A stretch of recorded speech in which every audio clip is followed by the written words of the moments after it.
70 we go. A light southern breeze at about 6 miles an hour. Spring settling in with the warm midday power. Tonight, partly cloudy, the stars peek through around 47 with a southeast breeze too. Then Wednesday returns with a familiar blend. Part sun, part cloud, near 70 again. Wednesday night cools to about 46, but head for the foothills, the story will mix. As chance of rain as the clouds gather tight, while LaPorte turns colder through the night. Up in LaPorte, before morning is new, rain turns to snow as temperatures drop to 30. A dusting may fall in that mountain air, a reminder that winter still lingers there. Thursday brings sunshine back into play, near 67 in the valley, but breezy that day with gusts up to 26 sweeping on through. While foothills hit 62 under skies clearing blue. LaPorte stays cool around 45 for the high. Then Thursday night clears, dropping back down to the upper 20s in that mountain town. Friday warms up to a comfortable 73. Saturday climbs to 74 with ease. Nights in the 40s and low 50s too, with clouds drifting in as the weekend moves through. By Sunday, a slight chance of rain appears near 72 with springtime gear. Sunday night into Monday, clouds and rain stay with highs near 66 to start the new day.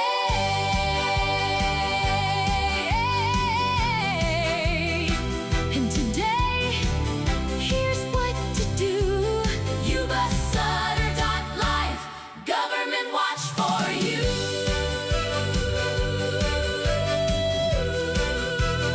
Bringing you Yuba-Sutter, Yuba-Sutter.LIVE, watch for you.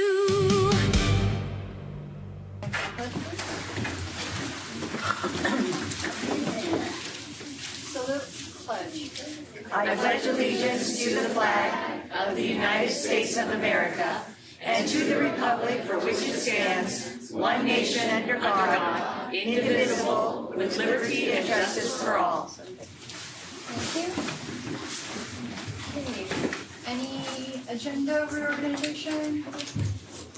Yes, Assistant Superintendent Alvarado has a minor change to IDK. Yes, that was a small recommendation with the updated effective date for the retirees. Okay. Perfect. Item A and K. K. I understand the consent. the personnel thing. Okay. It was just a change of date of retirement of one of our retirees. Okay. There's nothing to report from closed session. Our student members seem to be missing.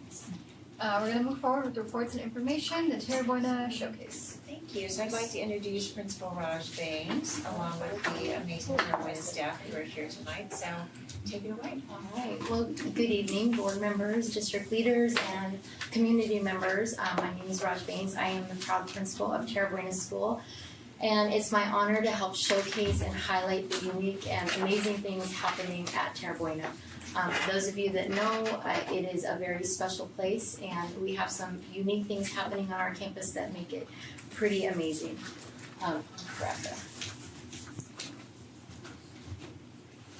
Okay, so first off, Just so they know, they've got the presentation in front of you as well. Thank okay, you. perfect. So just first off, just who we are as a staff and as a school.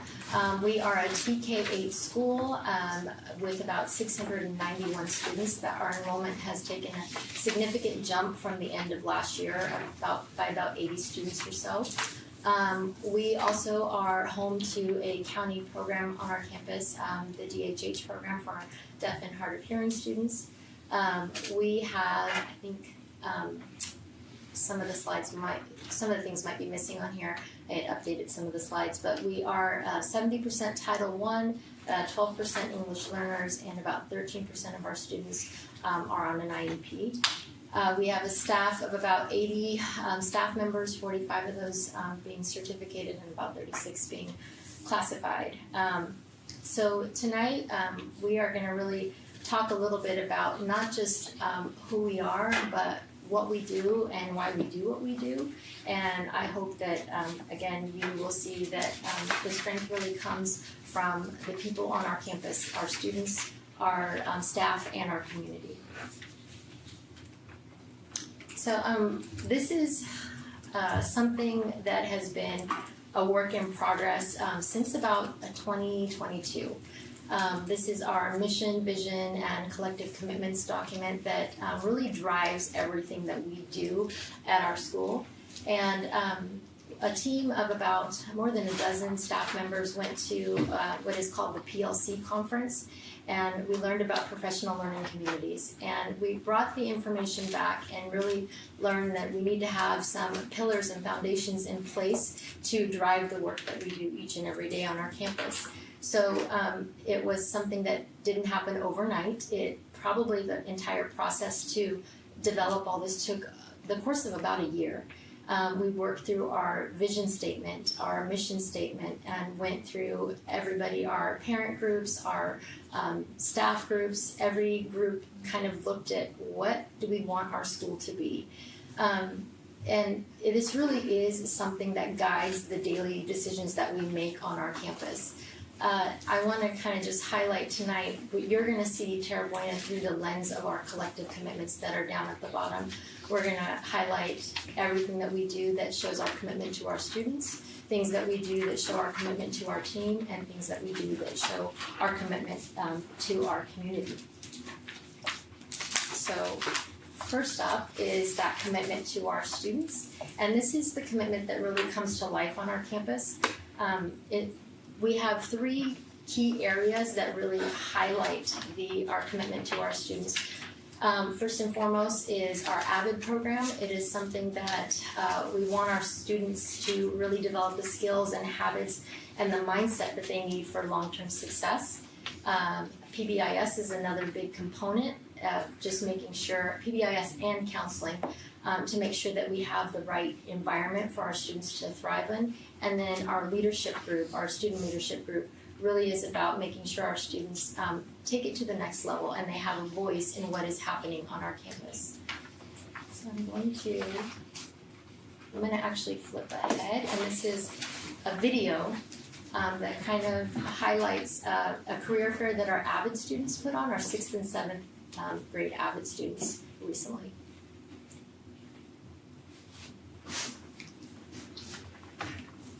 Unfortunately, you can't hear the music. It's much more engaging with the music. It's okay, you just sing. Go Oh ahead. gosh, that's not on the collective commitments.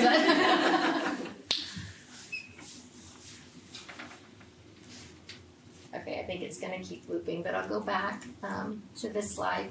And instead of hearing from me about the AVID program, I'm going to introduce some of our AVID students to come up and speak about AVID. I think Bobney, Avery, and Jovan are going to come up. You guys got this. So who's going first? I'm Nathan Gibbs, and I'm in the 6th grade, and I'm going to talk to you about how AVID has helped me throughout the 6th grade year. I'm in the AVID 6th grade class, and I've been in it for 1 year, but actually we're like an AVID school. We do AVID notes and ways of thinking in all of our classes. AVID has helped me at home and at school by 1, with my homework, and 2, like keeping my room organized, and with determination, and even with sports. AVID is really fun and great for a more advanced learning, and definitely helped me. My name is Jovan, and I'm in 8th grade, and I've been in AVID for 3 years now. AVID has helped me grow as a student and has taught me valuable skills such as staying organized with all my assignments, taking better notes, and to manage my time more efficiently. AVID encourages me to challenge myself and pushes me to try harder. It also created a community where I feel supported and comfortable sharing ideas, asking questions, and working together. My name is Bubney Iman. I'm in 8th grade, and this is my first year in AVID. And AVID has helped me in my academic classes and as a student. It has taught me important skills like organization, time management, and how to take effective notes, which have improved my performance in all of my classes. Avid also helped me become more confident in speaking and participating in class. As a person individually, it has pushed me to use challenges as opportunities rather than obstacles. Also, our Avid community has been an inspiration to me to be the best I can be and help me realize that with teamwork you can achieve anything.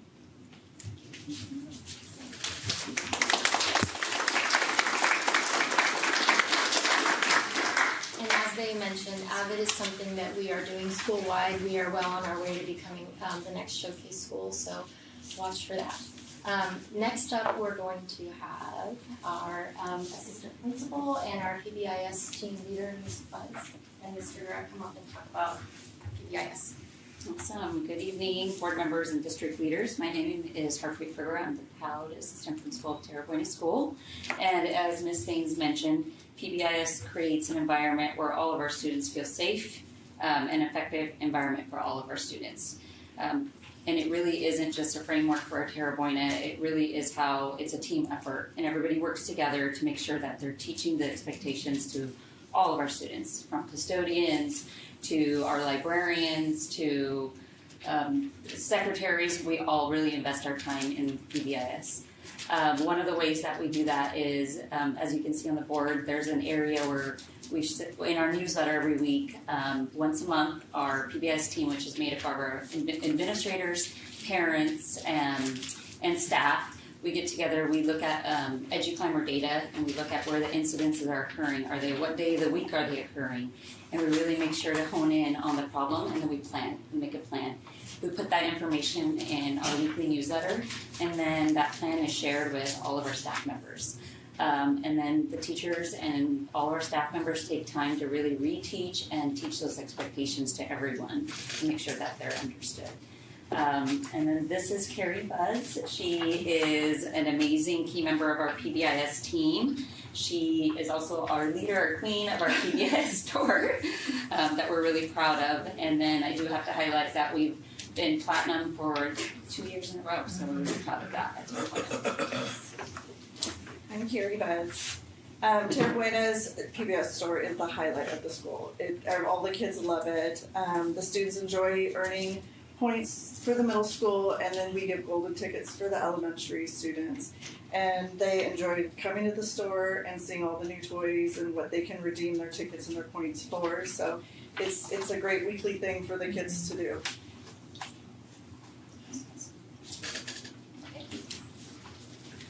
All right, next up our ASB leaders.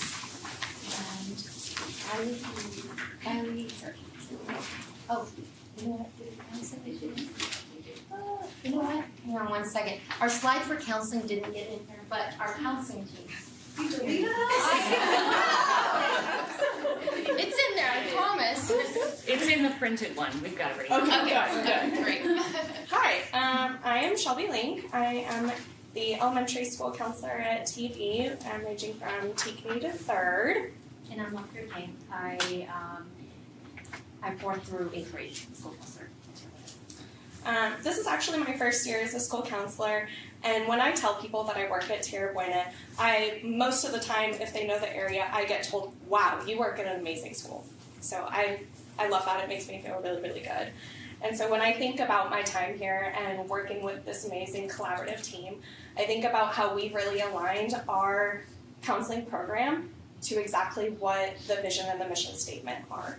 We want every student to be met where their needs are, and that ranges from those Tier 1 classroom lessons all the way to Tier 3 very intensive counseling. By the end of this year, we will have completed about 380 classroom lessons, and that's not including that I'm split with another site. So every student is getting all sorts of valuable information, ranging from anxiety, testing, organization, emotions, at every single grade level, which I think is super important. When we think about we as adults and when we learned about our emotions, we certainly weren't doing it in the classroom, were we? So I think about how we can help our students succeed socially, emotionally, and academically, and to make them feel known, supported, empowered, because when we support the whole child, we don't just improve outcomes, we change trajectories.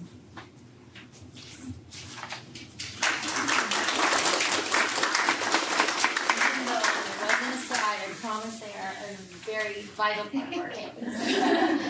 Next up is ASB. We have Kylie, Patty, Ariel.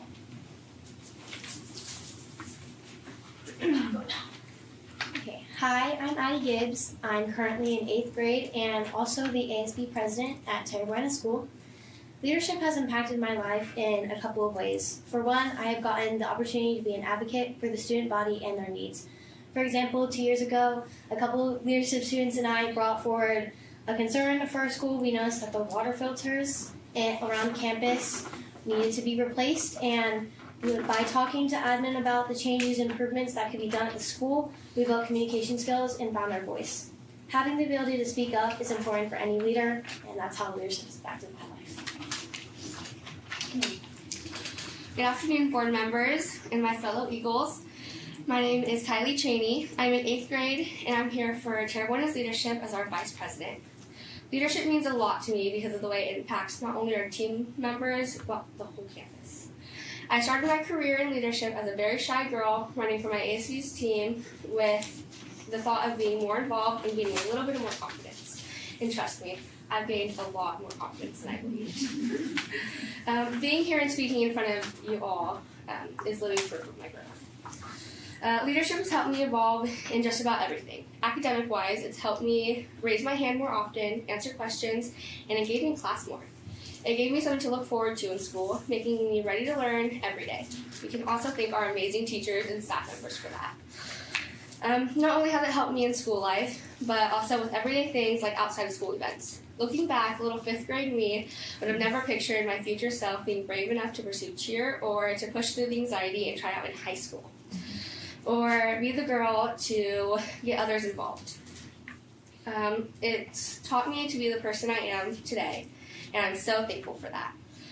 Being able to be a part of our leadership team is truly an amazing experience, and seeing the students at Terra Buena enjoy the years they have here. And as an 8th grader approaching the end of the year, I'm so grateful to have the opportunity to share, or to have the impact of leadership, to share the impact to others. Thank you for listening.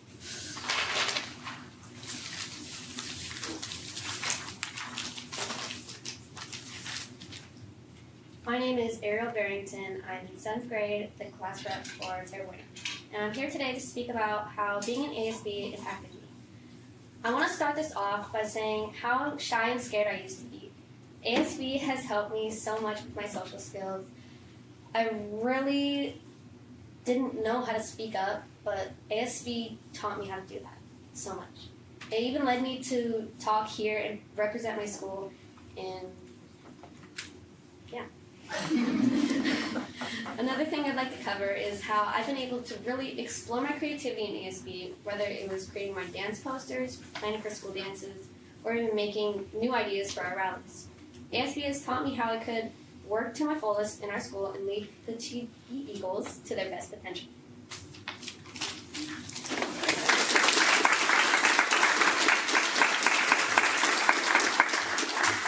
And trust me, when these students say they advocate, they really do advocate. I hear it all. There it is. There's the counseling slide. Should we go again? We're not deleted. All right, so our second commitment is our commitment to our team, and this is really where we have 3 key areas that I want to highlight. One is that PLC that I was talking about, the professional learning communities, and this is where our teams get together. We talk about data, we talk about our expertise and how to really share great teaching strategies, and it's our collective responsibility to our students where we try to make sure we are hitting the needs of every student every single day. From that, we have something that's called Eagle Time that really goes hand in hand with our PLC. And EAGLE stands for Everybody's Accountable for Growth, Learning, and Equity. And it's something that we'll talk about in a later slide, but it really is where students' needs are being met through that team effort. And then finally, our Eagle Champ. This is where we build positive morale and really recognize one another, because we know that that truly is part of being a team. So next I'd like to ask our kindergarten and first grade teacher, she has a K1 combo this year, Clarabelle Frenger, to talk a little bit about professional learning communities. Hello board members, my name is Clarabelle Frenger and I currently teach a K1 combo class at Tierra Buena. In the summer of 2022, we were invited to attend a conference for professional learning communities, and there was, like Mrs. Baines had said, about a dozen of us that attended it. When we came back, we really took what we learned and have now a renowned focus for collaboration, student achievement, and continuous improvement. Since then, our team has worked together. We continually analyze data during our collaboration Wednesdays. We share effective instructional strategies, as well as we support one another to whether it's the social emotional part of what we need help with or the instructional piece we're constantly sharing. And around those collaboration Wednesdays is the 4 essential questions for the PLC, which are: what do we want students to know? How will we know if they've learned it? And if they haven't learned it, how will we assess how will we help them? And then if they have learned it, how do we extend those needs of those students throughout that time? And we continually communication throughout this whole process. We're strengthening both our teaching practices and the impact on our students in what they're learning. Thank you. So as I mentioned earlier, Eagle Time is a time where our students in the elementary grades, K-5, they are levelized mostly by reading ability. We give diagnostic assessments to determine their level of need, and they are then grouped by either language support, intervention need, or enrichment. And the groups are fluid. We meet regularly, and I would say probably every 4 to 6 weeks or so, groups are changing so that kids' needs are constantly being met. As I said, the PLC really was something that helped us really dial in our Eagle Time. We recognized a few years ago, probably like in 2023, that our middle school, we didn't have a time. We were teaching lessons, kids needed intervention or they needed to be challenged. And there wasn't time within the schedule to really meet the needs of every single learner other than just, hey, presenting the lesson, 50 minutes are over, go on to your next class. So the middle school team, during their collaboration session, I sat in with them one day and they brought up this idea and they said, we don't have the time to go back and reteach, and we don't have the time to extend the learning of kids who may already have it. How do we do something like this? That, the schedule's a challenge, and it was like, oh no, it's not a challenge. We can make this happen because it really did fit in with our mission and our vision and making sure we meet the needs of every student. So for the past 3 years, we have had Equal Time in the middle school as well. It's 4 days a week. We don't do it on Wednesdays because of scheduling time challenges with that early release. But students are grouped by, again, their level of need or whether or not they need to be pushed.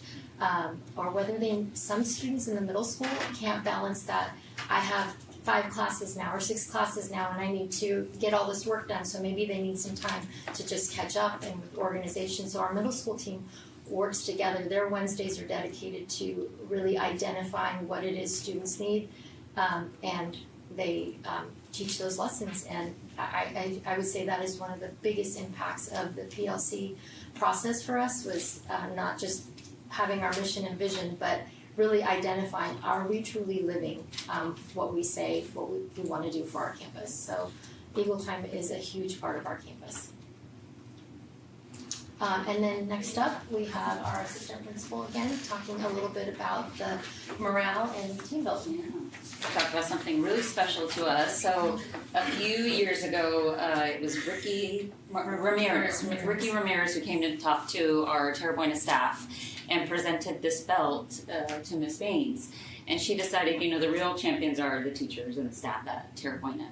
So one of our favorite parts at the beginning of every staff meeting is Miss Baines and I get to honor our staff members, from custodians, secretaries, paraeducators, yard duties. I mean, you see it all up there.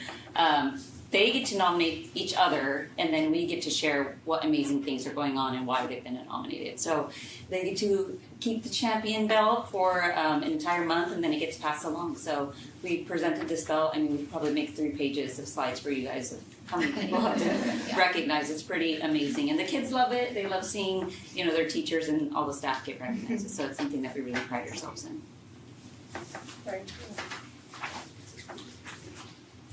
All right, and moving on to that third commitment, our commitment to our community. We know that when students feel connected and supported, that they really do thrive, and that happens with that community aspect of school. So this slide highlights 3 key areas again. We have part of being a TK8 school is really, you know, you have 10 grade levels on our campus. That's a wide span, but when little kids see big kids, they see buddies, people that they've worked with, it really does make them feel connected. And I think that this is one of the things that all of our students on our campus would say. They love big buddies and little buddies. So you'll hear a little bit about that. Also, we have a very robust PTA, and we do a lot of things to bring our families in, because we know it's not just us, we need our parents to support what's happening at the school, and students really do feel connected when their parents are part of the school community. And then also our CJSF group, it's all about leadership and serving our community, so you'll hear a little bit about that as well. So next up, I think it's the Gibbs girls, right? Come on up. These are sisters. I had to force them to present together. That can't be true. Okay, so Buddies has improved our school community for years now, and being an older buddy myself, I have had a special bond with my younger buddies for the past 2 years, and I have seen firsthand the impact it had on the both of us. Since Terra Buena is a TK through 8th school, we have a wide span of ages on campus. I think that the Buddy Pair program really closes that gap and brings the younger and older grades together. The younger kids really have someone to look up to, and it's nice to be that person on the other end, knowing that these kids are looking to you and you're the example. I think that this program has really brought our school's community together. Again, I'm Avery Gibbs, and I'm going to talk about cross-age buddies. Buddies help the school's community, and people that actually have the buddy also helps them. When you have a buddy, you're excited to see them, whether you're the older buddy or the younger buddy. The younger buddy will see you, and on campus it'll just make their face light up, and it's very heartwarming to see. And it can also help you have a better day if you're having a tough one, because in middle school it can be hard. And it also further buddy the stress.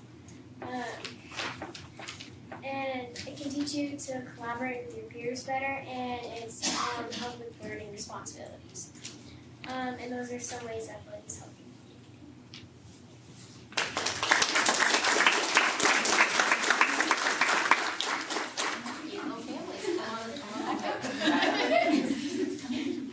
Yes. All right, so as Ms. Baines mentioned, our PTA is very robust, and they are amazing to ensure that the events, the family nights that we play play a critical role in making sure that we have that strong connection with that home school. Some of the big events that we've had that are been a highlight, we added the color run this year, which was amazing. The kids loved it. Fiesta night, we've held also a few math nights. And then this is Maria Chavez. She is our parent liaison.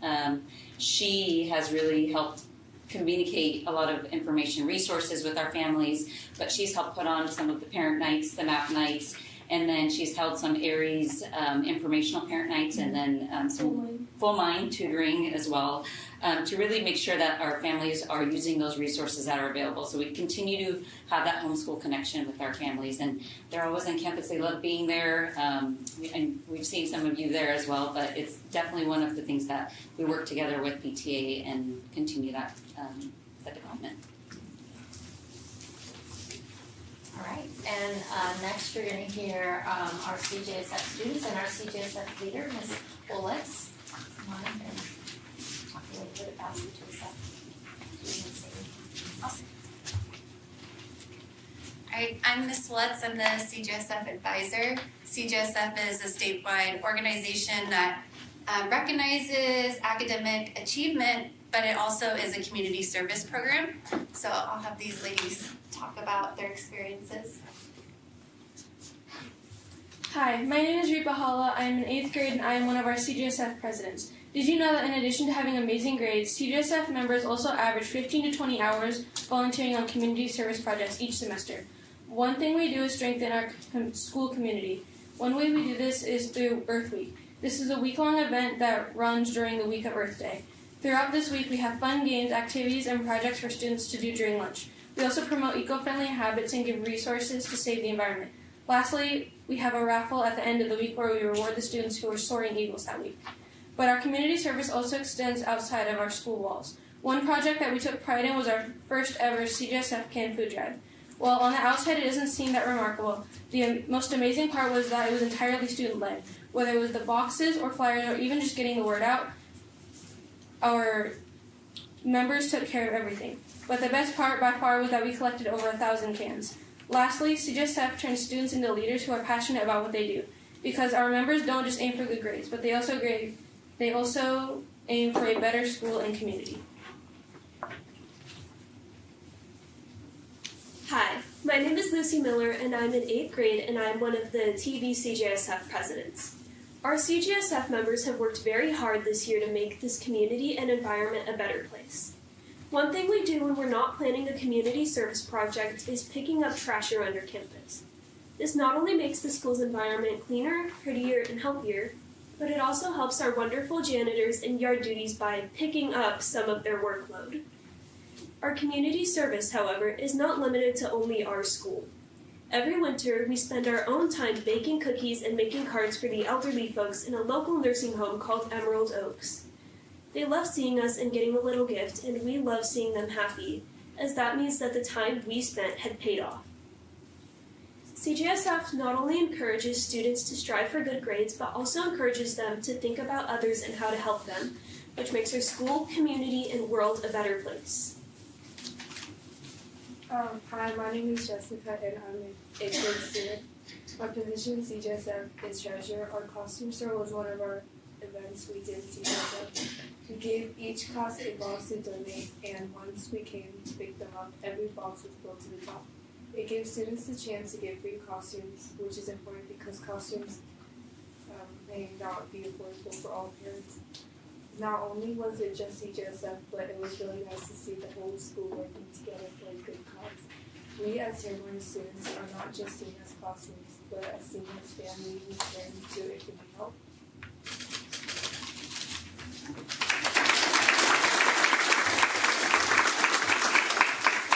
So one thing I will say about CGSF is all of the ideas they have are their own ideas. They always come up with, the costume store was their idea, going to Emerald Oaks was their idea, the canned food drive. So they really do take service and leadership to the next level. So when you put all those things together and you really are living your vision and mission and commitments every single day, that is where the magic happens. And I will say that Terrabuena magic is something that was a term coined by one of our teachers a few years ago. Many of you may know Jeff Ferreira. He teaches middle school math. And at one point we were talking about what makes Terrabuena unique, and he said, it's just magic. It's just something that you feel when you walk on our campus, and it just comes through the walls. It's just who we are. And part of that magic is truly just living out our vision and mission statements and using that document that I shared at the beginning to guide every single decision. Does this fall within our commitments? Does it meet the needs of our students? Does it help strengthen us as a team, and does it serve our community? So it is, like he said, Terrabuena is a magical place. Which then translates into why we are here. Why does the school exist? It is to help promote the growth of our students. This slide here highlights some of our growth over the years, the last 4 years. And while data isn't everything, this does paint the picture of we are doing some things that are helping us improve.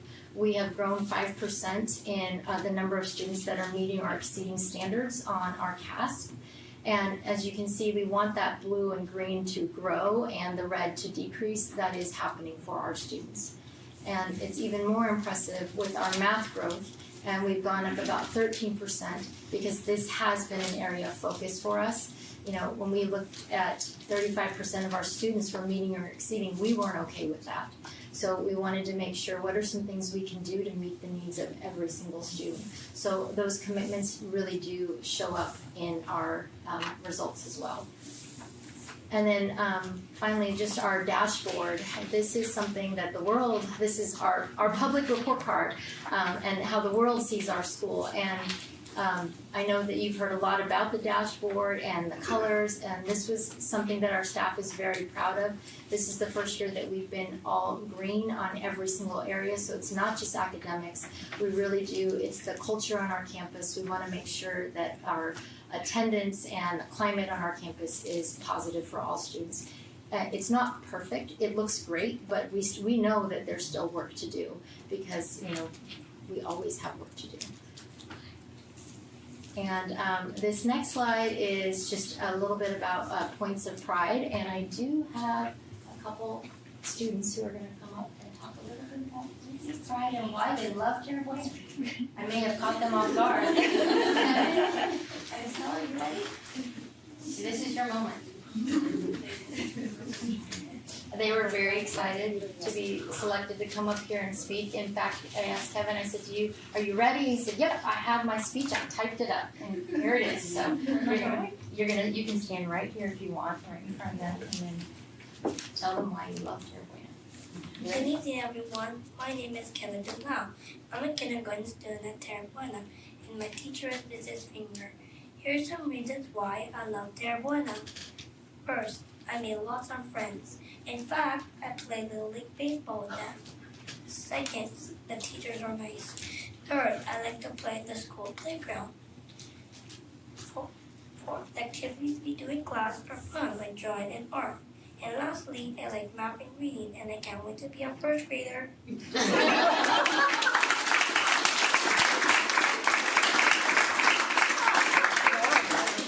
Oh my gosh. Hello, my name is Estelle Reyes, and I am very proud to be an Eagle at Terre Buena. My day starts with Miss Andrea, the crosswalk guard, getting me across the road safely. It is always safe to play on the play structure because the yard duty is always watching. I have learned a lot from all my classes, and my favorite is math because I learned a lot of challenging things. I also like being a role model for the kindergarten class. Thank you for the time to speak, and thank you, Ms. Finger, for letting me speak.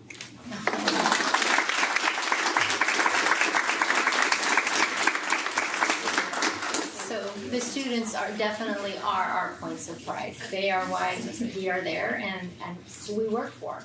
The next slide, I think a video is going to play again without music. It's much more powerful with the music, but it really showcases what we have on our campus where our entire community comes together for group games. Rebecca Jones, one of our 6th grade teachers, helped bring this to our campus, and it's when 6th graders are learning about ancient civilizations, this brings that learning to life and the entire school gets involved. So.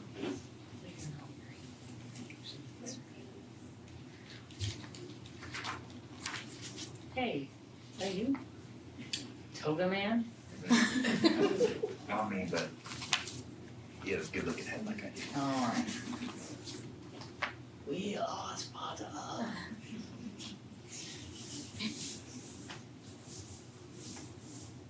Meow.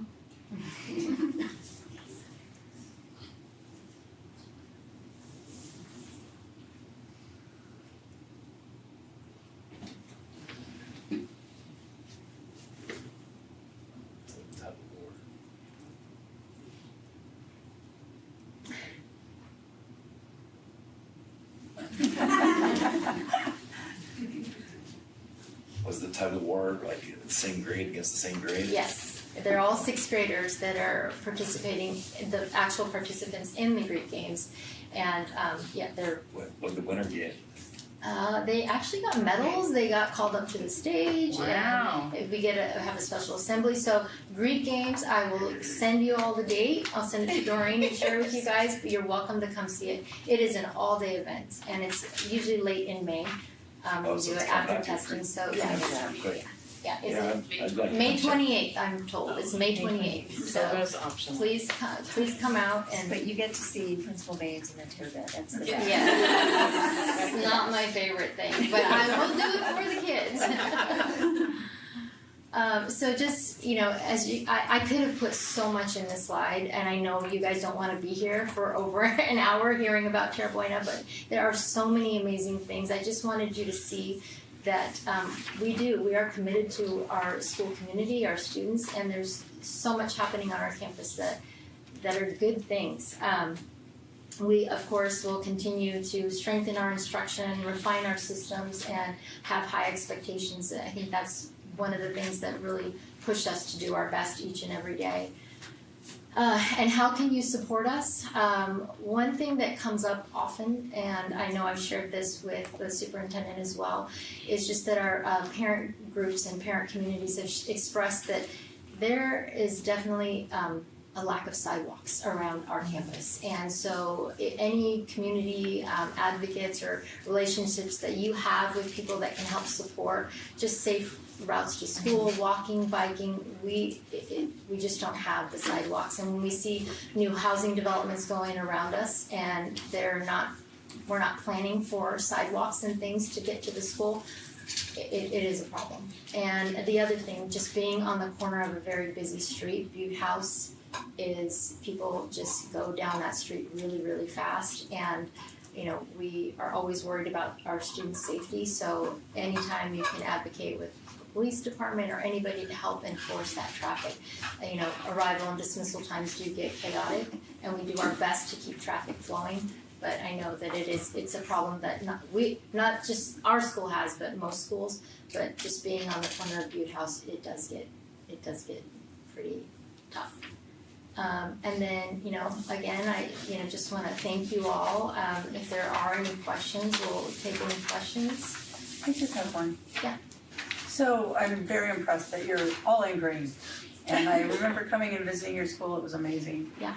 How, I know a lot of schools really struggle with attendance, positive attendance. How are you getting your kids to understand how important it is to be at school every day?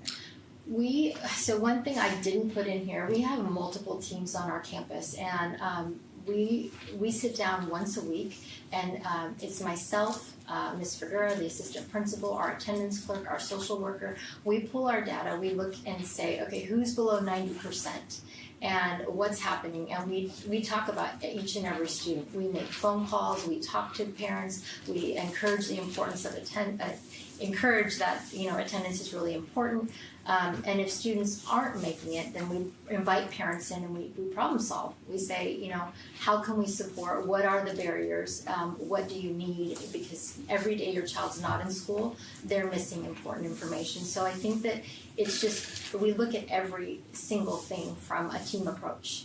And that's just one thing that we do to really identify who are those students. And then we also, when students are starting school, TK, kindergarten, and orientation, we're there, we're talking about the importance of attendance. And I know that attendance really starts to count for first grade on up, or by the time they're 6. But even for our TK families, we will call them in, we will talk about, we have 180 days. And every day your child is not here, they're missing something really important. Thank you. I have a question. Thank you for the presentation. What would you say, I was thinking back to your PLC initiative and appreciate the high expectations component, because it's so easy to just constantly lower them. Yes. Trying and claiming, to make it more accessible, but kids can do amazing things. They're sponges, especially at the ages where you're leading them. Yes. What would you say is the primary obstacle for teachers being successful to improve student academic achievement? I think students come with a varying level of, ability, and I think that is number one, first and foremost. Like, every student's at a different level. And one of the things that came out of the PLC was, how are we meeting every student's need, and how are we getting them to experience success? And Eagle Time really helps do that for us, because we are providing instruction at their level or challenging them. And so that is one thing that I would say, when students experience success, they're more apt to, okay, I can do this, I felt success. And just with the team too, when they get together on Wednesdays, they talk about, well, how are you tackling this problem? And there's so much shared knowledge when you have a group of educators sitting together talking about something. And one thing we've done through the PLC process too is we can sit there and really talk about all the ways that kids aren't making it.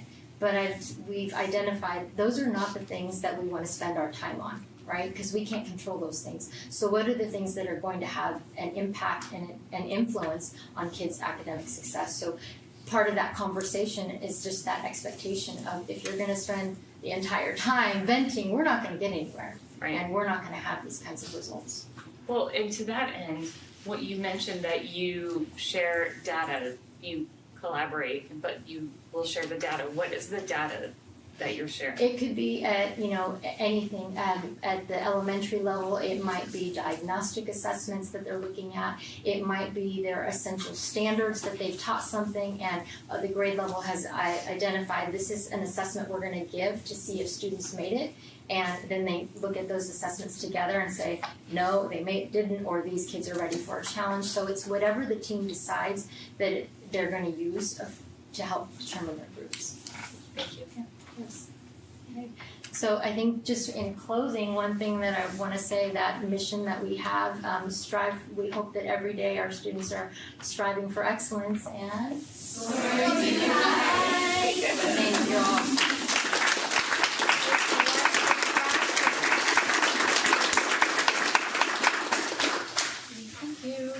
Okay, let's move forward to the Williams and quarterly report.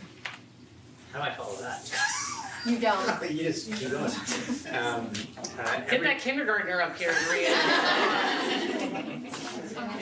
So Tara Buena left and Tara Buena, kids probably need to get home. So we're gonna let Tara Buena, if you need to leave, you can certainly welcome to stay, but if you do need to leave, we're gonna give you a couple minutes to go ahead and exit. Yeah. Thank you for being. But you're welcome to stay. You're welcome to stay. It's pretty exciting. Great job, guys. Great job. You have a great group that just remember what you're doing and why. You're not doing even though it's like 90% of your interactions, right? Yeah, he's still listening. Those are the. It's amazing. Those are the ones. Can we get the kindergartners just present the entire thing? That was so much fun. He was great. I was surprised you didn't see him. He is adorable. They all are adorable. I'm gonna go tell him in person. He was pretty awesome. I think we should add kindergarten reps and our high school Very well reps. spoken. Oh, for stop. Little guy. Okay. We're good. Courage. Go ahead. Quarterly, so for January, February, March, we've had no Williams complaints reported to the district office. Yay! Perfect. Okay. We have, is there anything else on that? That's it. Okay. There's a lot of comments from the public on items not on the agenda, so if you could please read the notice. Which side is it? This one? Not on the agenda. Not on the agenda. Okay. The Brown Act, specifically Government Code Section 54954.2, provides that no action or discussion shall be taken on any item unless it is adequately described in a timely posted agenda. Accordingly, though the public may comment on matters within the board's jurisdiction that do not appear on the agenda, the board cannot respond to such comments without running the risk of deliberating or initiating discussion on topics not properly before the board. Given the prohibitions set forth in the Brown Act and the risk associated with responding to public comments, the board does not respond to the community's questions or comments. The board will respect the rights of the public to express their viewpoints on matters within the board's jurisdiction. However, comments that are defamatory or that violate the privacy rights of any students or individuals may not be protected by law. The board shall not permit any disturbance or willful interruption of board meetings. Thank you. All right, first person we have Barbara.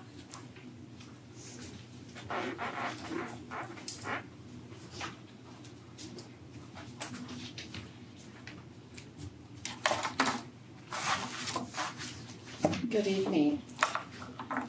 Madam President and members of the board, thank you for the opportunity to comment here this evening. The issue that I wanted to address with you has to do with the bus stop and a proposed 75 truck parking facility just north of the bus stop. And I know that you're probably aware of this because I have been in communication with Mr. Bentley here. And just to give you a little background on this, I had reached out to board member Domi asking who I could speak with on behalf of some of the neighbors who were here, well, who will also comment regarding this proposed truck yard, which is, I realize, out of your purview because it is a county board of supervisors and planning commission decision, and it actually has not been set yet for a hearing. They are reviewing it, and it'll probably be another 2 months before it even comes to the planning commission.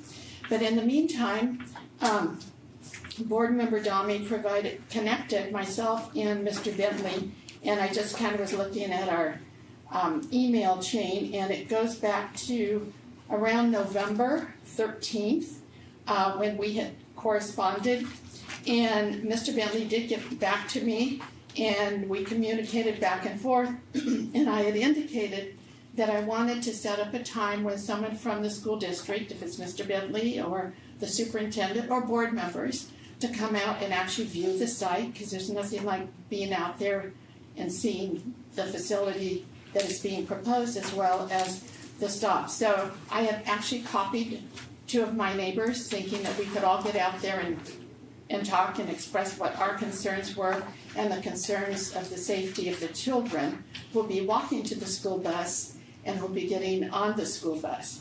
So fast forward, I touched bases back in January to Mr. Bentley, and then there was, there was one communication, he was looking into it, and then all of a sudden today, I received an email, and then I know that you all received an email, something to the effect, and stating that there was no significant risk to the Yuba City Unified School District students.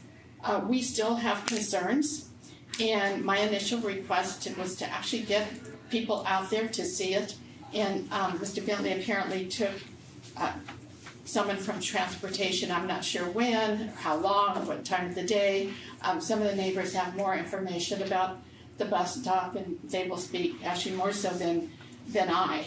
But I was a little disappointed, quite frankly, that there had not been any communication with me on behalf of the neighbors since January, as I recall, until today. And as again, I wanted to just restate, I had requested that we all meet as neighbors and constituents of the school district board members here to actually look at the site and look at the school bus stop, which we love having there because many of our children have ridden the bus. So that is actually the purpose of my addressing you and inviting you personally, and I know you can't all come, maybe the chair and the vice chair, I'm not sure, whoever might be interested, to come out and actually see it. So with that, I will close, and if you have any questions, I try to answer them. Thank you. Okay, thank you. And I do have, just so you know, These are some letters. I'm not sure I have them copies for everyone. And you're the chair, correct. And this has to do with some letters of opposition and concern on the safety of that truck yard. And it's mostly just for information for you to read and be aware of as to what's going on in the south part of the county in the Tudor area. Are they trying Thank you very much. Are they trying to rezone the property? Yes, Greg, there, it's, you know where Shannon Road is? I looked it up today. It looks like an ag area. I know it's right off the Tudor. I'm sorry, I'm gonna have to stop it just because this opens up a conversation for something else. So, thank you for We can talk another time. Thank you for your Board comment. member. We are gonna have to move on to the next person. Sure. So Thank you. Give me a call. Next person is Melinda.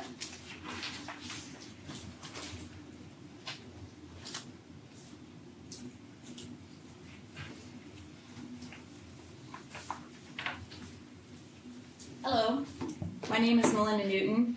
I live on Garden Highway between Star Bend and Shannon Road, right between the two bus stops. I live next to the proposed truck yard. This is my 10-year-old daughter, who is someone who goes to the Yuba City School District school. I am a graduate of Marysville. I grew up in this area. I've been here since I was her age. I'm here today because I'm a parent. I'm a youth leader of multiple organizations, some of which I run out in that area. It is an agriculture area, but it also has many more houses with much smaller lots out there than you would expect just looking at the map, which is one reason we invited everyone to come and do a walk around. One of the things that we were concerned about is that the site visit, when you look at the bus stops in isolation, the bus stops do indeed look like they are off the traffic route and that there's probably no safety impact perhaps at the exact bus stop. The problem is that this is a rural community with lots of homes and children who walk to this bus stop. And so it has to be considered is the pedestrian access for these children who are going to and from the bus stop twice a day to ride the bus. For this particular project, which again lies within the county jurisdiction, but should be made aware as you are looking at the safety concerns of this bus stop, is that that section of Garden Highway, in order to have the trucks that will legally be on that truck stop, that part of Garden Highway will have to be designated as a state trucking route. No improvements are expected for that section, and so the shoulders will remain the same. The traffic patterns and the way the roadway is designed is expected to remain the same, but it will be a state trucking route. As such, that particular truck yard will have to operate as a gates open truck yard and act as a turnaround for any of that commercial trucking that is coming down that area. Because of the side of the road that it is on, that open gate truck yard will be directly across the paths of students such as my 10-year-old daughter who are walking to the school bus stop twice a day. So in light of all this, when I heard that someone came out and looked at the site and decided that the bus stops were not impacted by this project, questions such as, was this audit performed during drop-off and pickup hours? I live directly on Garden Highway. There's a huge difference in traffic patterns, whether you're talking about the middle of the day, the morning, or the afternoon. There's multiple bus stops along that route, and part of the issue is lighting. There's no sidewalks out there, there's no street lights out there. When was the audit conducted? Was the walking route that the kids are going to be walking physically walked by the evaluator, or was the assessment performed from the safety of a car? Many of the kids, not just her, walk to the bus stop daily, and I know this because when I'm home, I can see the kids from Star Bend cutting through the orchard in order to avoid, on private property, in order to try and avoid some of that traffic. And having that truck stop there, which supposedly does not impact that bus stop, is only going to make things worse. So, I echo Barbara's invitation to come out and look. I know that when we've invited other people from the county and other organizations to come out to this piece of two-door property, their response is almost always the same. Oh my gosh, this is not as agriculture as it looks on paper. Oh, there are so many more homes here. The lots are so much smaller. The traffic and the shoulders are so much smaller. It would significantly impact this area, and I would invite you guys to come out and look at the whole picture rather than just where the kids congregate, but how they have safe access to get to those congregation points. Thank you. Thank you.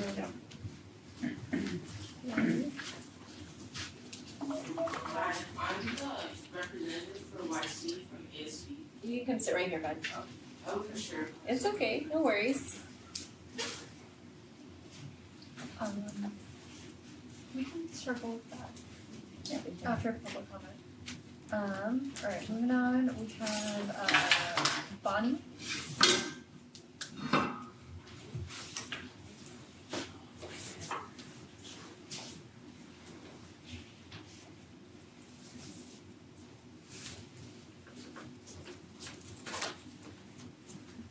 Good evening, my name's Bonnie McGill, and I've been a resident of Sutter County since 1988, and I am the property owner of where this bus stop is.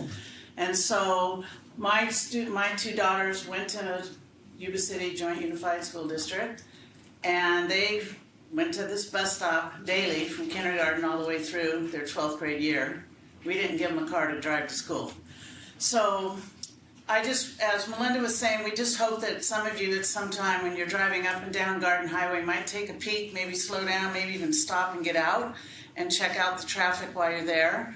There are kids getting on and off buses 3 times there in the morning and then 2 stops in the afternoon. And we're very concerned with the safety because of the speed of these cars. And how ironic that we're here to speak to you about this today when Mrs. Baines was here from Terra Buena, and her concerns were sidewalks and speed of cars also. So we have this problem in the North County, we have it also in the South County. And so granted we're in a more agricultural area than possibly than Terra Buena, it affects us more with no sidewalks whatsoever, barely a shoulder in the road. You don't even see a bicycle going up and down that area. Yet most of the parents are choosing to drive their kids to the bus stop, sit and wait for the bus, and then after their kids are loaded on or off, then they drive away. And that's also kind of dangerous because you've got cars pulling in, pulling out. And how ironically, one time we had a county planning personnel come out and walk it with us. And right when he was on the corner of this bus stop, watching, kind of observing the traffic, here comes a big semi-truck and another car passing the semi-truck on a 2-lane highway right there, right in front of him, really fast, and the car honking the horn, and the guy's going, oh my God, I can't believe there's, kids here. And we're not trying to dismantle this bus stop. We just want you to be aware of it as this truck stop comes into fruition. If they try to, we're going to obviously try to stop it, that there are concerns on children's safety of getting to this on a bus to go to your schools. And so if you can take that into consideration if you're ever driving up Garden Highway at that point. For those of you that have been around, it's where the old dangerous curve of 99 used to be, where the old Stevens Melon stand used to be. And just take a peek on what the traffic truly is. And they want to put, as Barbara said, 75 trucks right in the middle of an agriculture area.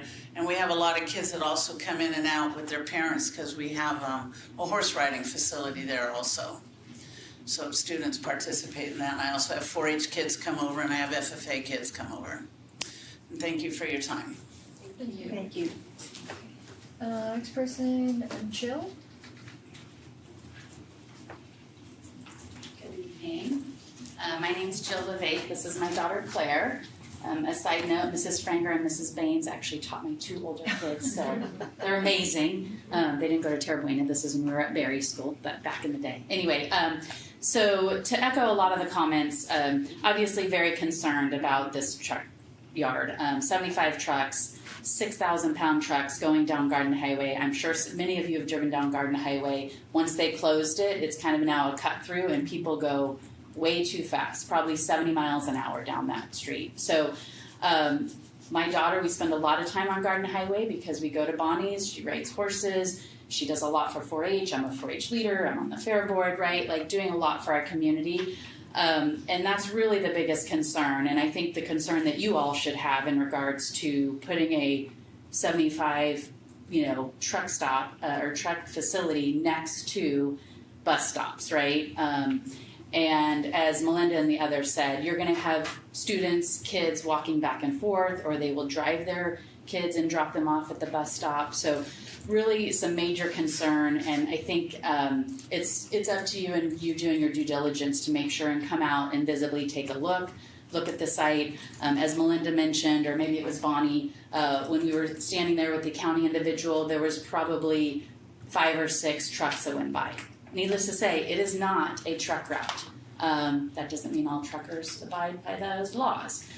So that would be another consideration, that it would be really challenging in that fact to have trucks going up and down that road from a safety perspective. So I'll make it quick, but just really encourage you to take a second look there and evaluate really the safety factors for that rural area. We don't have sidewalks, there's not all those lights, there's not safety precautions that are there. One of those things that, could be done is not allowing this truck stop there. So appreciate your time. Thank you very much. Thank you. Last but not least, Judge Fritz.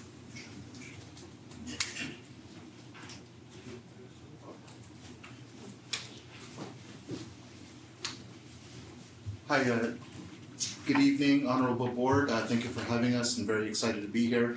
I'm Judge Fitz Havliana of the Sutter County Superior Court. This evening I'm joined by Rich Ahrens, a member of the Marysville chapter of the Japanese American Citizens League. We wanted to inform you and invite you to an event that we're putting on together, which will commemorate Asian History Month this May. It'll be at the Sutter County Courthouse. I did bring some flyers. We wanted to let you know that we're going to be having a screening of a short documentary called Mr. Tanimoto's Journey. It documents Jin Tanimoto, a local resident and survivor of the Japanese internment camps. Thank you, Rich. After the screening of the documentary, Mr. Tanimoto, who's 103 years old, will be joining us and sharing some stories and his experiences of surviving the Japanese internment camps. After that, some local students are going to be putting on a short play to commemorate the landmark case, United States Supreme Court case, Korematsu versus United States.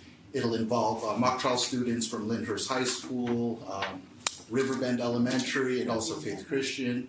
But again, this is an event that we wanted to invite you all to. Ideally, you would encourage students and faculty to attend. We feel that it's very important to highlight a lot of the history that touches home, right? Jim Tanimoto, that we're going to hear from, he was a resident of Gridley, so 20 miles north of where we are today.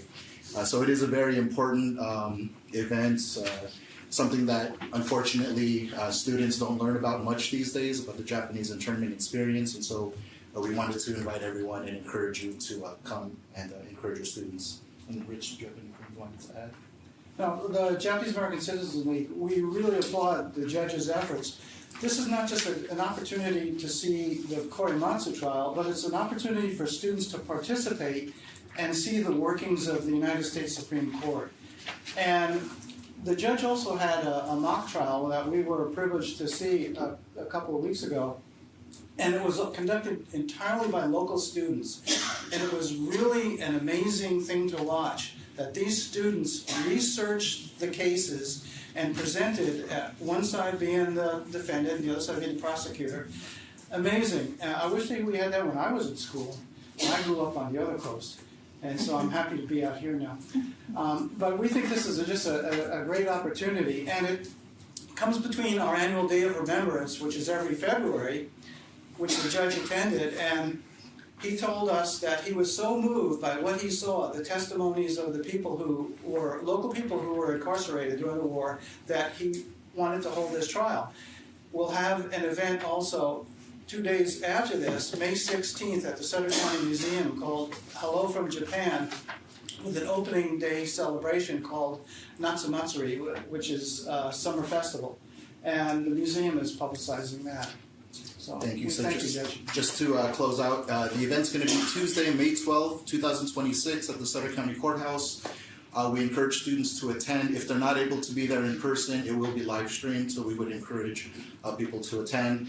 And then the JACL has graciously purchased a number of pocket constitutions, and they're going to be providing them to young students so that they can be empowered with that legal knowledge. So thank you again for your time. Honored to be here. Thank you. Thank you. I'd like to make just a quick comment on the first thing, just a point of clarification. I don't think the ask, sorry, this isn't for. Oh, okay. Sorry. I don't think the ask is, obviously the Truckyard is not in our purview, but I think the ask is for us to do our due diligence and to advocate on behalf of the kids. If we so feel inclined that we ourselves believe that the Truckyard, or whatever it's called, is impacts negatively our bus routes. So I think that's the ask, and I'd love to come out and tour. So thank you guys. Thank you. And we're gonna circle back to the student rep. So you can go ahead and take the podium.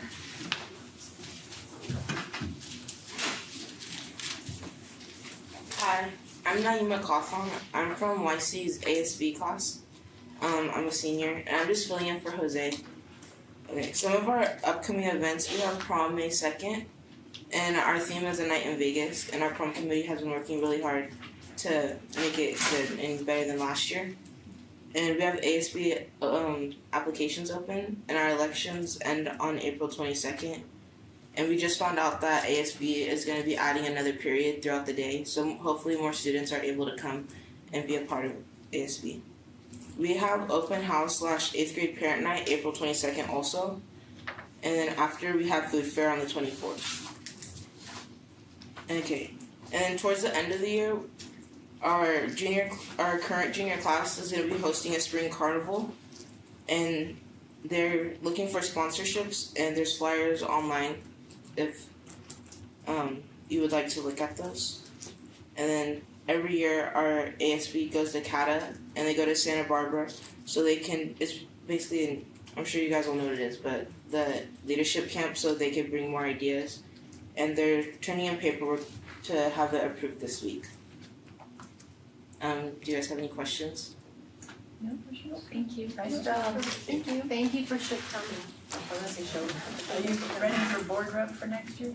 No, she's I'm a a senior. No. And I'm gonna go because I'm scared to drive in there. Bye bye, drive safe. Have a good night. You too. We're gonna move on to the consent agenda. I make a motion we approve with an amendment made by Ms. Alvarado.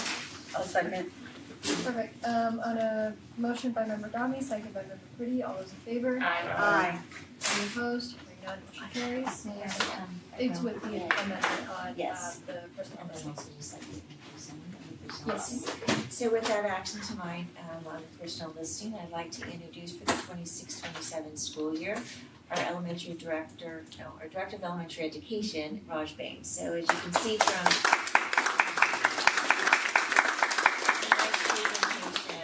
she was an easy candidate out of a very stiff pool of candidates who were vying for the position, but her dedication is going to transpire across the district. I'm glad the Terra Buena staff is not here. I know that they see it as a loss, but I know that I have confidence in that staff that Raj didn't just do it by herself, that team has done it, and that they will continue the work that started there. So there's a strong foundation there, and I'm sure I'm positive they'll continue the work. So congratulations and welcome. Thank you. Look forward to the opportunity. Thank you. Okay. Moving on, action item A, critical school route renovations.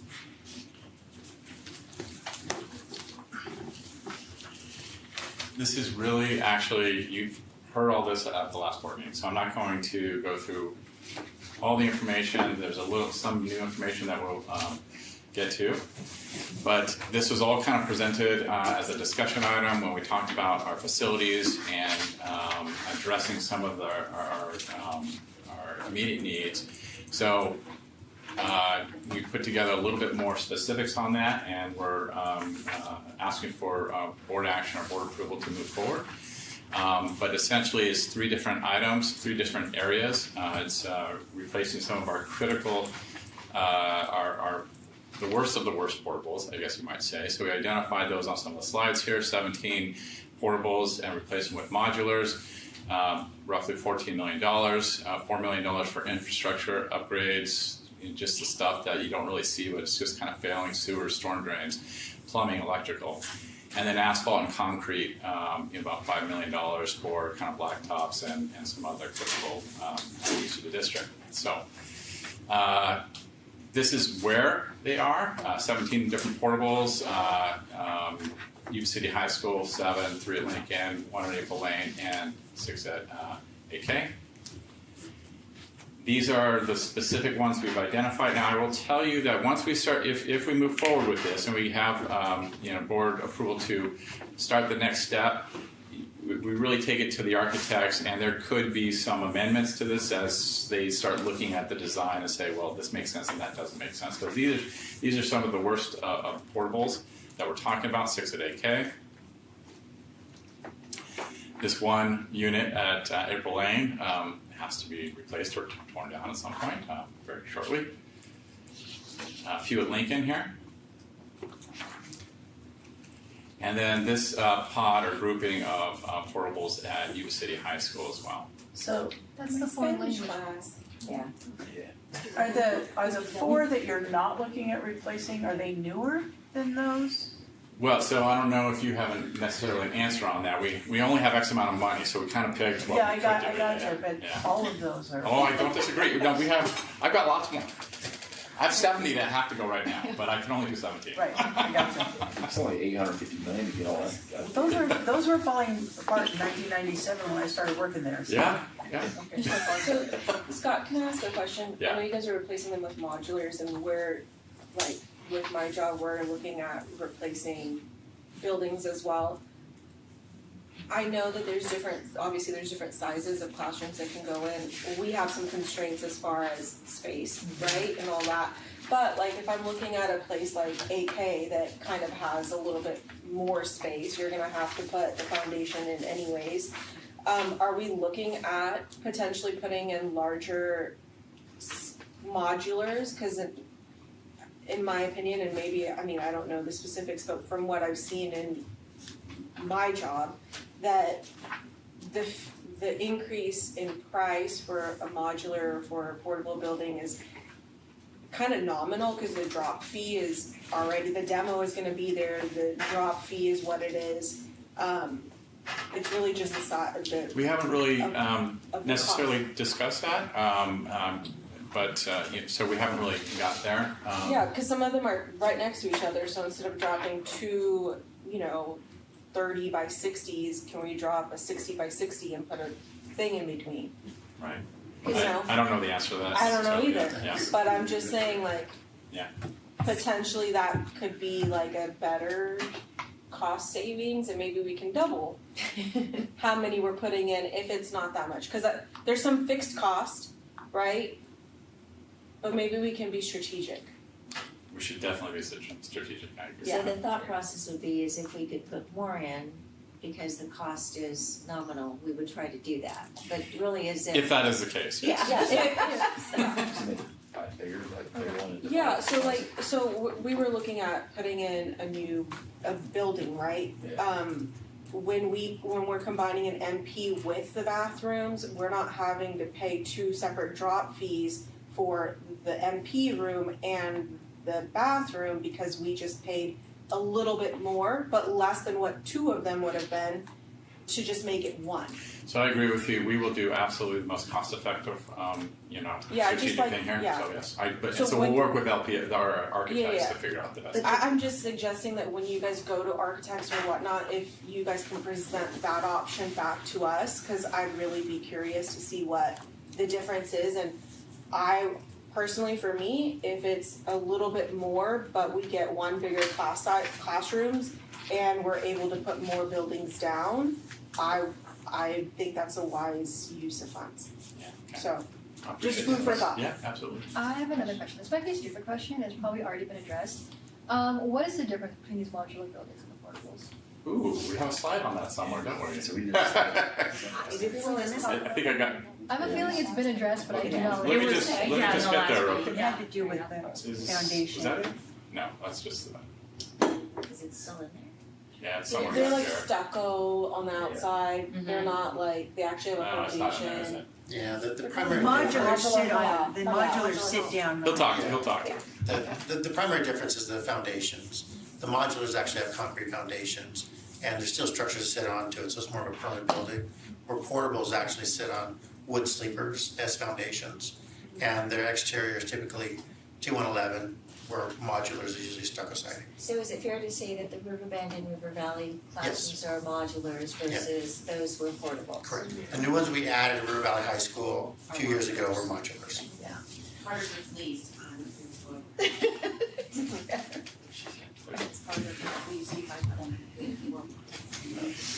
So, I've also been there since I started teaching in the district. Right. So how we would fund this, and this is just a breakdown of that. We have developer fees and a Melrose fund. Both of those funds can be used for this type of growth of permanent housing for students. And so we would use most of the developer fees. The developer fees, we do get developer fees on an annual basis. We just can't predict what those are going to be. Last year we received about $1 million in developer fees. The Melrose fees are different taxes that were on properties. Those taxes are starting to fall off, so those are going down, and no new ones are being added. So that's a reducing revenue source, and it's aligned with our bond payments for the bonds that were issued to do improvements at this site. But we do have a projected balance right now, and we can use some of that for this purpose as well, and it's an appropriate use of those funds. If the board approves this, really kind of the next steps is to start looking at the design process. So we can start talking about to our architects and getting telling them what the scope of what we'd like to do, and start looking at our thoughts here, and then they'll develop really plans that we bring back to the board for approval and moving forward.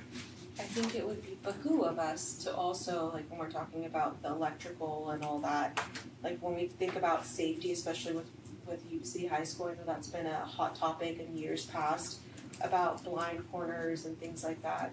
I would highly recommend that the architects also come back to us with plans of lighting on the buildings, because that would be very nominal. They're already going to be in the walls, doing the electrical and stuff, but also for the other sites that we're proposing doing electrical, whether that's pre-wiring or cameras or whatever the case may be. So if they can really look at it very thoroughly, that would be. I appreciate the suggestion. I have one question, because I'm for this, but my question, it says initiate construction in 2027, and that's very good. But the teacher side of me says, okay, so where are we going to house these classrooms while the construction is happening? Because 6 classrooms on one site, 7 classrooms on the other site, that's a lot of... Yes, I don't have the answers to that right now. That is something that's going to have to be thoughtful, and my best because they're already guess pretty at this much out of point real estate as far as where to put classrooms. is we would have to have some temporary housing, obviously, while we build this. So we'd have to think about that and look at a plan for that. Do you have like an estimate timeline of how long it would take to replace one? Well, I think we'd start construction in 27, and if we can finish in 28, it's going to probably at least take a year. I don't know. Yeah, at least a 2-year cycle. No, to do one, I think she's asking. Just if you went to YC and just took out one of the portables to put in one modular. We would try to tackle these all together. Yeah, they would do all of them. To be honest with you, it probably wouldn't take more to do one versus all of them, because there's there's the whole planning process, the design process, and then there's construction process. So it's kind of, there's a whole length of time to go through the whole process, whether it's one or more. I mean, yes, it'll take a little bit more time to do multiple because you have to kind of thoughtfully plan on how you're going to do temporary housing and that kind of stuff. But it's a whole process of going through the design phase, the approval phase, the DSA approvals, the permitting, and then the construction. So The foundation, you're looking at least a month between like just the foundation alone, between kind of doing the footings, mapping it all out, all that other stuff, good stuff. So I mean, it's realistic when he's saying that these classes are going to be displaced. Yeah, and I think that the point is to give the go-ahead to start the project, to start the planning phase, to get them going, because it is, you know, and I say these things are outside our control in terms of going to DSA, but we've got to get the architects on it, and again, I think, and Shelley brings up a really good point, this is not just about bringing buildings in, it is the planning for how the buildings will come in, how will we relocate our classrooms, where will they go, so there's more to it than just that side, there'll be a program side to it as well. Well, and I think, I don't know, do you guys also like take in staff recommendations too? Yeah, it's not to, yeah, because it is bigger than just us decide, I mean, we could come up with a plan and the staff say, well, what about this? And so it is about timing, and that's where we have to rely on our architects, our contractor, and Mark to help us. We haven't gone down that road because we haven't, we need to get your thoughts before we would start going down that road. But in terms of the identification of the buildings, Mark, I mean, the one at April Lane was there 30 years ago when Craig was there, so I mean, that's how long ago it was. So I think it's just, you know, Mark's expertise in identifying the buildings, but now it's yes, there'll be things that we'll have to talk to staff about, but really we're looking for the go-ahead to start the processes, and the electrical and plumbing, because Mark keeps talking about things breaking and not being able to get parts. So are we looking for a motion on this? Yeah. I make a motion that we move forward with approving this. Second. On a motion by member Kelsey, second by member Lamb, all those in favor? Aye. Any opposed? Hearing none, motion carries. Here Okay. you go, Mark. You're gonna be busy. Good luck. I think he's always busy. He is, but he's gonna be super busy. Okay, approval for BenQ panels and carts. Yes, so this is a continuation of Is this not just odd? yeah, I got the next year. Continuation of installing BenQ boards and replacing our current kind of out-of-date technology in the classrooms. So we're looking for the next phase, so we'll do the next phase. What school sites? The high schools. High schools? Yeah, they're all their projectors and stuff are super old. Now, are these BenQ boards permanently attached to a wall, or are they? I think these are more. These are mobile. Yeah. That would really have been nice. What do you mean mobile? They're on They're like freestanding. They're on a freestanding thing as opposed to taking up all of your whiteboards. Because all of the ones that I saw when I was sitting in classes were like attached to the wall. Yes. And they were taking up whiteboard space. Yes, they take up all your whiteboard space. No, I can't, but we can't, I'm so sorry. We can't acknowledge the comments from the. But there's the smart boards too. Yeah. That are usually on the wall. I don't know how many of the BenQ boards are on the wall. So maybe Tino can help me out, but I think this is a little bit of a pivot because I think there's advantages and disadvantages to either, to be honest with you. These take up a lot of floor space, so I would say that's the disadvantage. The mobility is an advantage. But there's you know, there's pros and cons. And there's a cost savings too, also having it mobile too. Yeah, I just, again, this isn't for the business manager, this is just a educational, cultural conversation as somebody who also has sat in on classes where the teacher was going through a PowerPoint or a video or using these. Again, I've mentioned this here before, watching a math teacher struggle with a program to get it up on this thing, to be able to do the protractor and the degrees and all of that. Like, I knew they would be able to do it in one 10-second thing. If they just had paper and I was hurting for him. But watching students like once a video, I watched an English teacher play a video from YouTube on one of these things. Again, this is a cultural conversation, which you know I will always have, so you expected it. This minute the video goes on, the students are like, oh my gosh, they're not interacting with it. The screen is moving, the music is going. Again, these are high school students I'm primarily talking about, which is where they were going. I'm just saying that, golly, I know what year it is. I really do. But having a teacher who is passionate and who knows their stuff and connects with students, a whiteboard and an expo marker, I get it. That, to me, is the apex of education and those conversations.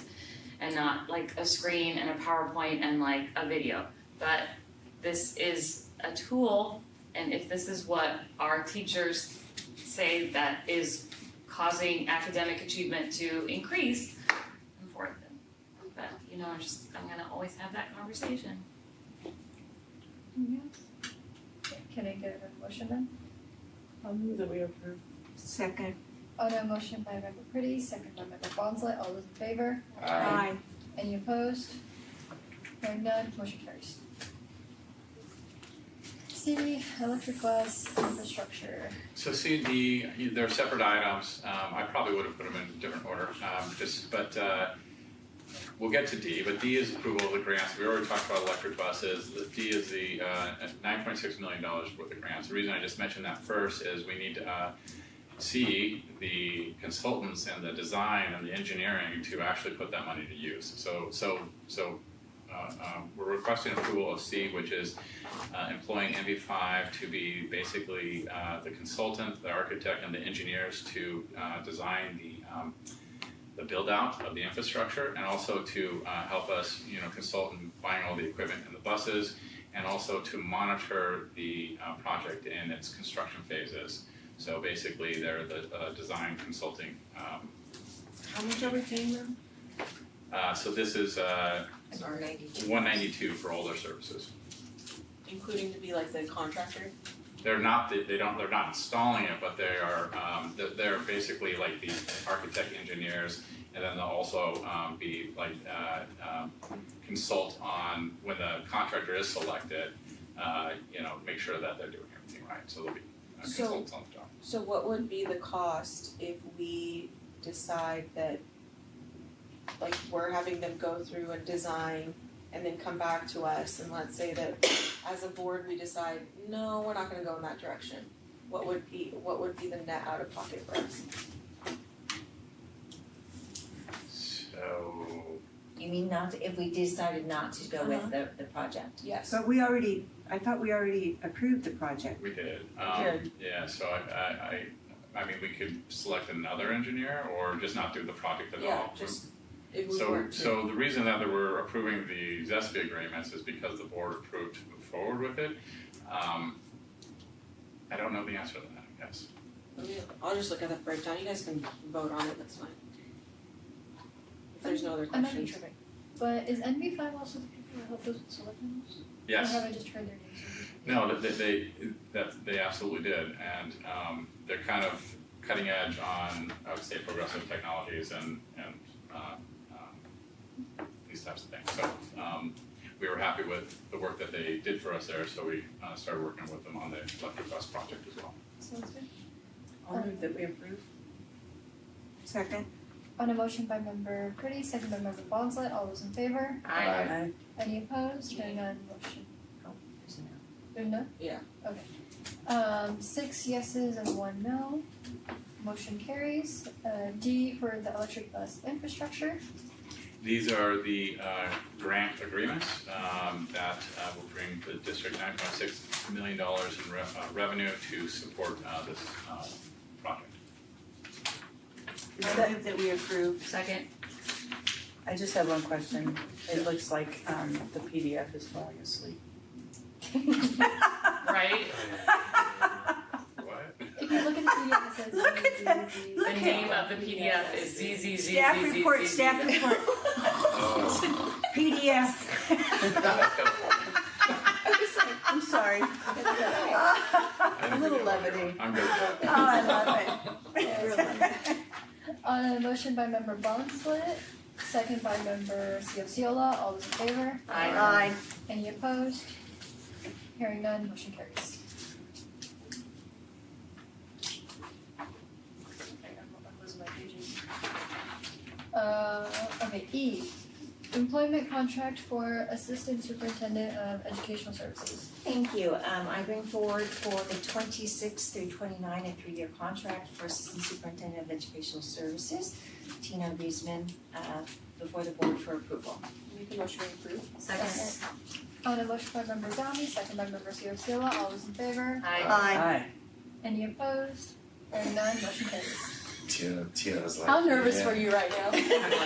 Sweating a little tie. Tina says, I'm not a.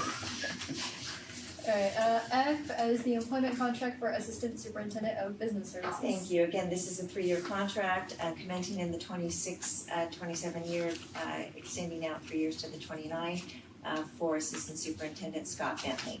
I move we approve. Second. On a motion by member Bonzett, second by member Ciociola, all those in favor? Aye. Any opposed? Hearing none, motion carries. Yeah, you guys are stuck for another 3 years with us. Yeah. Thank you. Okay, All the going- Chromebooks come out of your salary. No more Chromebooks. There you go. You said it. Yes, let the record show. He's gotta pay for a wedding. And he's got a wedding. All smart birds come out of yours. Alright, next is the board policy, update pursuant to Assembly Bill 495. We're gonna waive the second reading, that has been the recommendation, and to just approve. Well, I would We have to actually, make a motion, we have to make a motion. yeah, to waive. I would actually like to not waive the second reading. I know. There's been a request to waive the second reading. Okay, and I would like to request to not waive it, and here's why. It's just a very small reason, is that having read through it, right, one of my requests in all the times that we do these board policies is to show by nature of the text what has been added to the actual text. So reading the summaries and everything, but that was not done to any of these. So although you remember, like, the strike through, the bold, so we actually saw what was, the edit version. And putting it. And so we did not get that for this board meeting, so I would like to not waive the second reading, I would like to see the edited. You know what I'm talking about? Red line strike throughs. Yeah. Okay, yeah, that's fine. But let me just explain what this is. So this is a function of AB 495, the Family Preparedness Plan Act of 2025. It was signed into law in October 2025. Districts are responsible to put this in place and have to send our policies to the Department of Education. So We're already kind of behind the we are, but time. that's fine. I mean, I understand. They're the not gonna concerns. pull our charter, they're not gonna. No, I understand that. They'll- So I do want to just call attention is that we would be eliminating BP 5145, replacing it with what number is that? 1445. So, and there are some minor, so that's the bulk of the language really is 1445, eliminating 5145. So that one is completely gone, and there are some minor tweaks, and I mean, and I want to say, but again, I understand what you're saying to the other policies in terms of adding language, just some minor language, and some of it is so minor that it's I don't know why we're doing this, but we are. But yes, we can definitely do that, and we can hold until the second meeting. Thank you. Yeah, that's fine. Make a motion to approve this first reading. No, you don't have to take any action. Oh. We'll just bring it back for. But it's on the action item. Well, right, but we'll bring it back for second reading and action at the next meeting. Oh, okay. Yeah, not a problem. Board reports, information, discussion. I attended the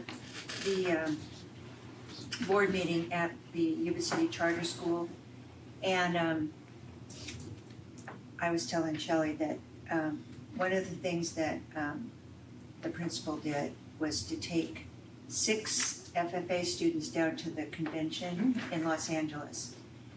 And these 6 students had all but five of the 6 had never ordered in a restaurant before, had never ordered food in a restaurant before. They were just blown away at this convention. And then the last day he took them to Disneyland. Oh. So yeah, it was just so special. But yeah, I remember when I taught at King Avenue, and we took them up to, we were on the bus, and they had a day in the forest for the 4th graders. Do you remember that? That wasn't at Shady Creek, it was at Woodleaf. Finally remembered. Yeah, Woodleaf. And when we were crossing the Feather River to go into Marysville, most of those kids had never been into Marysville, had never crossed the river into Marysville. It was just unbelievable. And I just thought that was so special when Herb told us about taking those kids, and they got to order food, and he had to help them, but you know, that was a great experience. That's awesome. That's all. Any written communications from the public? No. Comments from employee representatives?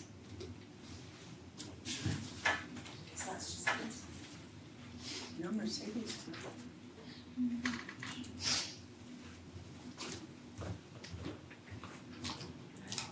Thank you all, it's good to be back.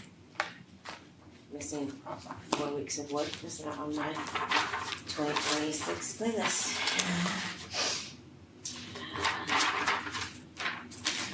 I really appreciate everyone at the district office who reached out to make sure that I was okay, and for helping secure a good substitute for my class. So I really appreciate that. Since I was unable to attend the last board meeting, I do want to bring us back to the 55% waiver. So I hope that's okay, that I'm going back in time. Today, we're able to see and hear from the amazing work that staff and students are doing at Tierra Buena. They were obviously very proud to share about their school and the great things that are happening there. These levels of passion and success happen daily at sites around our school district, and it's due to the effort and commitment of the school employees who work for YCUSD and our students. It's unfortunate that for the last 3 years, over $10 million that should be going directly to impact our students has not gone into the classroom. The needs of students in 2026 are almost inconceivable to those of us who've been in this profession for a while. Changes in community culture, in the effects of COVID, the impacts of technology have created students with some unique and challenging behavior issues that our educational professionals are dealing with every day in their classrooms. They are on the front line meeting those needs. In fact, the success of our district literally relies on the unpaid labor of your employees. While you see me here, what you don't see are the 700 plus educational professionals I've been elected to represent. And it's not that they're not here because of apathy or lack of concern. In fact, it's the opposite. Our teachers and other educational professionals have excess empathy. And so what they are doing at night is sitting at home, grading papers, creating lessons, working on those social, emotional learning counseling lessons that our students need. Writing IEPs, finding creative ways to keep kids engaged when they're used to TikTok videos that are 30 seconds long. Sometimes even spending their own money to make sure students have the supplies that they need in the classroom. 55% is not a random number. It's California educational policy. It's not a number any of the employees in the school district arbitrarily picked, or a union goal. It's a state policy that directs how educational dollars are to be spent for student success. A waiver should be an emergency tool, not an ongoing trend. When looking at the waiver, our district selected the option of higher salaries than surrounding areas, but there was no attachment available on the Diligent website to show those comparisons. I would be interested to see what districts were being compared to, and I hope we can get access to that information. I continue to hope that through negotiations we can work together to reverse this trend. Please work to make sure that today's dollars are available for today's students. Thank you. Thank you. Okay, comments from board members? I have one. talking about charter schools, I know we have a couple renewals that are coming up for 2 charters. And I'm not sure which year is what, but I think one is next year. I wanted to ask if we can get some information or just start preparing for that as a board of what that looks like. Sure. Yeah, and also like what we should be looking for, and just so that way we're making sure that we do our due diligence on our end. And I won't say more. Any comments from superintendent? Yeah, I was just like to let you know that this is the 50th anniversary year of the bus crash. So Yuba-Sutter High School 50 years ago on May 21st had a tragic bus crash in Martinez, and so there are some memorials that are happening. Martinez is having one on May 21st, and they initially reached out to one of our retired music teachers about someone attending, and so we're trying to make contact with that person.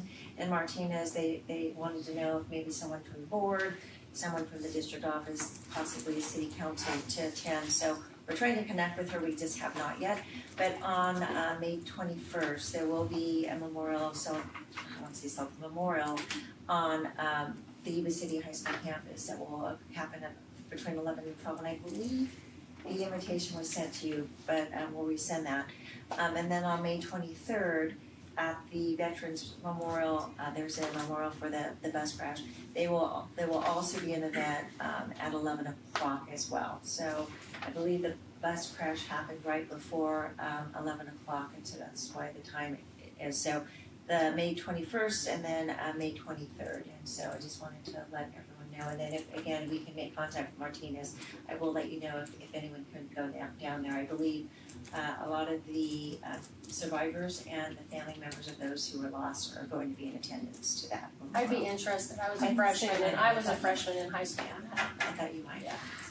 Yeah, same. Can Okay. you send me the? Yes, so as soon as I get it, I will Thank you. get it to you. And would you mind sending it to my? Yes, you. Yes. Yeah. Thank you. And then if just kind of doing that, if board members do want to go, I just remind no more than 3 at one person at one memorial. Right? Well, we can be as many as we need to. As long Yeah, as because it's not really a board meeting, but yes. But just in case. Yeah. Okay. Perfect. We can't have more than 3? No, we can. Everybody can go. I mean, everybody goes to graduation, right? It just Everybody right. Yeah. There was no discussion of business, those kinds of things, but this is definitely a different scenario, so there's not, but cautionary is always good. I'm just going cautionary. Okay.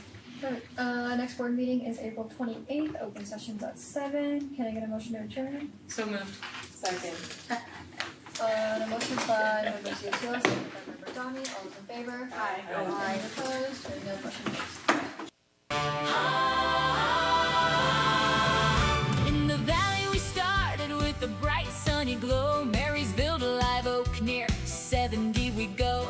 A light southern breeze at about 6 miles an hour. Spring settling in with the warm midday power. Tonight, partly cloudy, the stars peek through around 47 with a southeast breeze too. Then Wednesday returns with a familiar blend. Part sun, part cloud, near 70 again. Wednesday night cools to about 46, but head for the foothills, the story will mix. As chance of rain as the clouds gather tight, while LaPorte turns colder through the night. Up in LaPorte, before morning is new, rain turns to snow as temperatures drop to 30. A dusting may fall in that mountain air, a reminder that winter still lingers there. Thursday brings sunshine back into play, near 67 in the valley, but breezy that day with gusts up to 26 sweeping on through. While foothills hit 62 under skies clearing blue. LaPorte stays cool around 45 for the high. Then Thursday night clears, dropping back down to the upper 20s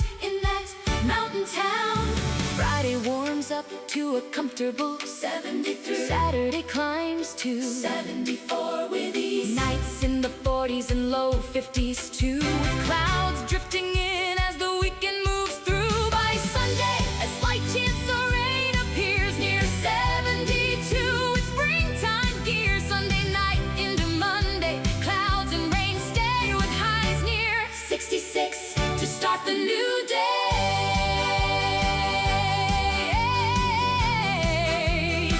And today, here's what to do. Yuba-Sutter.LIVE, government watch for you.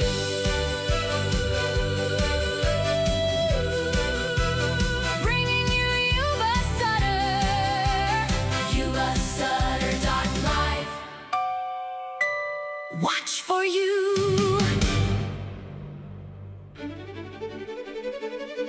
This week on Yuba-Sutter.LIVE, Thursday, April 16, 2026, Government Watch, 7 p.m. Olivehurst Public Utility District Board of Directors, serving more than 17,000 customers in South Yuba County. Watch on Yuba-Sutter.LIVE, Facebook.com/live streaming YS, YouTube.com/@ symbol Yuba-Sutter.LIVE. Yuba-Sutter.LIVE.